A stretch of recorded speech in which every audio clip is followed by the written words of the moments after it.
Hello everyone, আসসালামু আলাইকুম। Juice আমি ব্লগে আপনাদের সবাইকে ওয়েলকাম জানাচ্ছি। আমি জুই। আজকে আপনার সাথে খুবই ইজি একটা হোয়াইট সস পাস্তার রেসিপি শেয়ার করব। তো চুলায় একটা প্যান বসিয়ে দিলাম আর দিয়ে দিলাম বাটার। আর বাটার দেওয়ার পরে এখন আমি একদম মিহি কুচি করে রাখা রসুন দিয়ে দিব। এই যে রসুন দিয়ে দিচ্ছি, এখন রসুনটা হালকা ব্রাউন কালার হওয়া পর্যন্ত ভেজে নিব। রসুন হালকা গোল্ডেন কালার হয়ে গেলে এখন আমি দিয়ে দেবো একদম মিহি কুচি করে কাটা পেঁয়াজ। তো এখন আমি পেঁয়াজ কুচিটাও হালকা একটু ভেজে নিব। পেঁয়াজ কুচিটাও বেশ কিছুক্ষণ ভেজে তারপর আমি দিয়ে দিব আহ, কিউব কিউব করে কেটে রাখা সসেস। আমি আজকে পাস্তাটা সসেস দিয়ে বানাচ্ছি, আপনারা চাইলে চিকেন ইউজ করতে পারেন এর পরিবর্তে। আমি মাঝে মাঝে চিকেনও দিই, আবার সসেসও দিই। তো আজকে চিকেন ছিল না, আমি তাই সসেস দিয়ে বানাচ্ছি। তো সসেস দেওয়ার পরে আমি সামান্য একটু লবণ দিয়ে দিলাম। এখন লবণ আর পেঁয়াজ রসুন এগুলোর সাথে একসাথে ভেজে নেব। তো দেখতেই পাচ্ছেন আমার সসগুলো ভালো মতো ভাজা হয়ে গেছে। এখন আমি অ্যাড করব মাশরুম। হোয়াইট সস পাস্তায় মাশরুম আমার অনেক পছন্দ, তো এখন আমি মাশরুম দিয়ে দিচ্ছি। মাশরুমটাও আমি আহ, ভেজে নেব।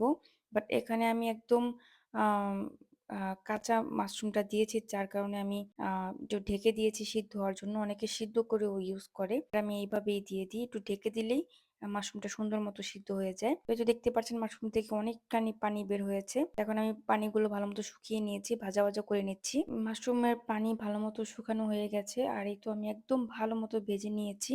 আর এখন এই পর্যায়ে আমি দিয়ে দিব ক্যাপসিকাম। ক্যাপসিকাম আমি একদম সবকিছু ভাজার লাস্টে দিই, যেন ক্যাপসিকামটা ওভার কুক না হয়ে যায়, ক্রাঞ্চিনেসটা থাকে। তো ক্যাপসিকামটা হালকা একটু ভেজে এখন আমি দিয়ে দিব হোয়াইট পেপার পাউডার। তো হোয়াইট পেপার পাউডারটা আমি সামান্য একটু ইউজ করছি, স্বাদ অনুযায়ী আর কি। পরে লবণ লবণও দিয়েছিলাম আমি একটু স্বাদ অনুযায়ী, মাশরুম আর ক্যাপসিকামের জন্য। সসেসও তো আগিয়ে দিয়েছি। তো এগুলো ভালো মতো মিক্স করা হয়ে গেলে এখন আমি দিয়ে দিব আগে থেকে সিদ্ধ করে রাখা পাস্তা। তো পাস্তা তো আমরা সবাই সিদ্ধ করতে পারি, তাই ওটার ভিডিও আর নিয়ে নিই। তো পাস্তা এখানে আমি দিয়ে দিয়েছি।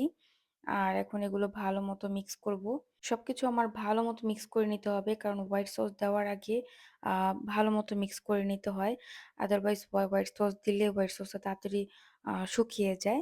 তো হোয়াইট সস দেওয়ার পরে বেশিক্ষণ কুক করা যায় না। তো এই তো আমার ভালো মতো মিক্স করা হয়ে গেছে। এখন আমি হোয়াইট সসটা আমি আগেই রেডি করে রেখেছিলাম, হোয়াইট সসটা দিয়ে দিলাম।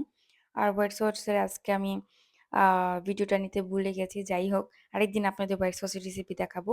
হোয়াইট সস রেডি করা অনেক ইজি। হোয়াইট সস রেসিপিটা আমি আপনাদেরকে বলে দিচ্ছি। হোয়াইট সস রেডি করতে সামান্য একটু বাটার দিয়ে তারপরে একটু ময়দা দিতে হয়। ময়দাটা হালকা একটু ভেজে তারপরে মিল্ক অ্যাড করতে হয়। মিল্ক দিয়ে তারপরে একটু হোয়াইট পেপার দিয়ে আর স্বাদ মতো লবণ দিলেই হয়ে যায় হোয়াইট সস। সুন্দর মতো ভালো মতো মিক্স করলেই। তো আমি হোয়াইট সসটা ভালো মতো মিক্স করে নিয়েছি, এখানে অ্যাড করে দিয়েছি। আর এখন দিয়ে দিলাম মোজারেলা চিজ। আমি বেশ অনেকখানি মোজারেলা চিজ অ্যাড করেছি, কারণ বেশি চিজি হলে খেতে মজা হয়।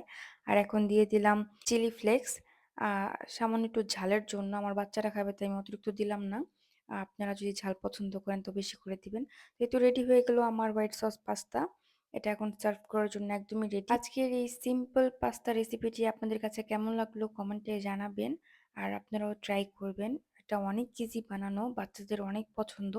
তো আজকের ভিডিওটি এই পর্যন্তই। সবাই ভালো থাকবেন, সুস্থ থাকবেন। আল্লাহ হাফেজ।